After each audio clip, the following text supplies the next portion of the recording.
Those people involved in the project is Pete Reed, and we did catch up with him back in Christmas when we announced he was one of the 100 Londoners. Well, really delighted to say that Pete Reed joins us now for a catch up. Pete, it's great to have you back on the show here on BBC Radio London. Hi, Sonny and Shea. How are you going, guys? We're doing very well, thank you. How are you? Yeah, I'm really good, thanks. Yeah, I took it easy today. I didn't work for Sunday lunch because Sunday lunch leads to drinking wine, and I wouldn't do the 30 guys. Well, I'm glad you sacrificed your lunch for us tonight. I really appreciate that. Thank you very much. Me and the wife sat in, we just cooked some food and watched some movies, and it turns out that was the better thing to do anyway. Oh, that's good. Well, glad to hear it. Now, we just remind us, because we caught up with you back in Christmas, and I know we've got some details to update since we've last spoken to you. But just remind us about your Facebook page that you run, because you've been living in London now for 13 years. I think it's clear to say that the accent gives it away, and the fact that obviously, you are originally from Ireland, but you run a fantastic community-based Facebook account, which is called London Irish. Tell us about it. London Irish. Yeah, so it's still collecting people all the time. More people are joining up. Basically, it's just giving back to the community, getting people out there to advertise their businesses, their pubs, anything that's Irish in the community, or anything that's London or London Irish, because that's the name of the page.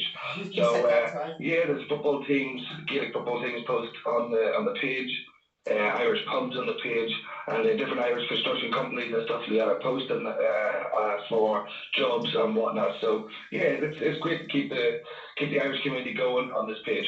And when you see what's been happening in the last couple of weeks and months as well after last couple of weeks after the new year's come in, has things changed in the community? Have people looked at their position here as Irish individuals any differently to the way they were prior to last year? Has anything changed? No, I don't think so. I think everything's still pretty much the same. The Irish have been over here for such a long time. The Irish have been coming to this country for hundreds of years. So I guess, people are still living the dream over here. And I think I can speak for a lot of Irish when I say this. London has been very, very good to the majority of the Irish people that come here. They've all been fairly successful, set up good businesses or had a good job all their life, and lived the London dream, I guess. And what is the website picking up on right now? What's the conversation within the community? At the moment, Facebook page. Is a really big thing. Yeah, so Gaelic football is a really big thing, and in January and February it starts to pick back up quite a lot. So I guess there's a lot of recruitment going on for new talent, new young footballers to come online and start playing for the Gaelic football teams all across the city. Who you're backing?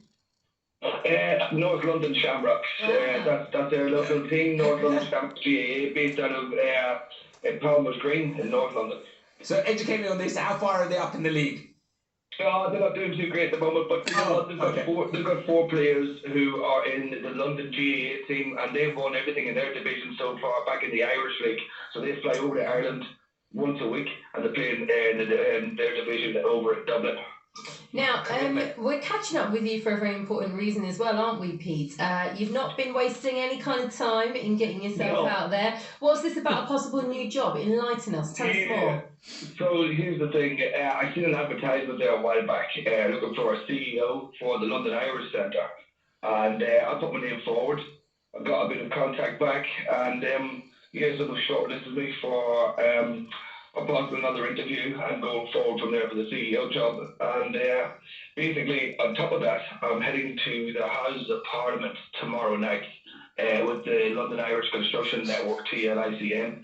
So I'm going out there with them guys. I've already been hooked up by the ambassador for Ireland, who's based in London here. And so big things are slowly coming my way. So who knows where this will all end. But, I'm aiming big. I mean, huge news and congratulations. When we spoke to you back in Christmas, you did talk about the fact that this started out as a passion for you, being Irish, living in London, and very much a proud Londoner now. But that connection was really important to you, and that community that community on Facebook has grown and grown, and now to the point, as you say, being shortlisted for a job as CEO, London Irish Centre. Tomorrow you've been invited to the House of Commons as well. Yes, so that's going to be very interesting. I've been there once before. You know, when you go to the gallery, you look down on the likes of Boris Johnson and people that are doing the parliamentary work. But this time I'm going to be there as a delegate at a gala, so that's going to be pretty awesome. I'm really looking forward to that. And who's your one plus? Plus one. Yeah, well, you know what? Here's the thing. I was going to bring my wife, and I asked the guys, is there another space? They said it's such a big gig that they cannot bring any extra people to it. They said I was really lucky to even get invited to it. So yeah, it's going to be pretty major. So you're going to make up for your night out then, I guess.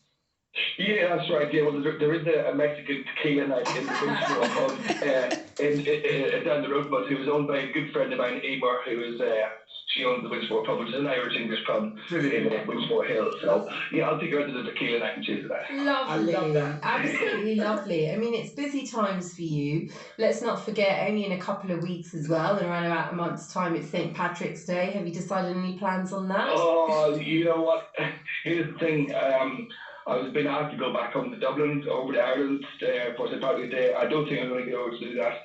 I actually think I'm just going to stay here in London and do something big over here. Now, I haven't planned what yet to do, so maybe when we chat next month or before St. Patrick's Day, at least I can tell you where and what we're going to be at, and hopefully we can get a big gig going on somewhere.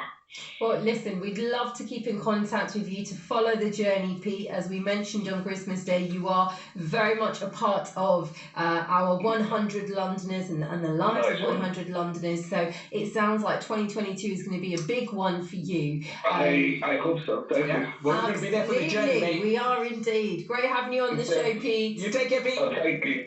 Thanks again. Lovely speaking to Pete Reid. As we mentioned, he is part of the lives of 100 Londoners. And if you would like further details, you can always go to his Facebook page, which is called London Irish Facebook, and that is the actual Facebook account. So if you go to that, you can get all of the details.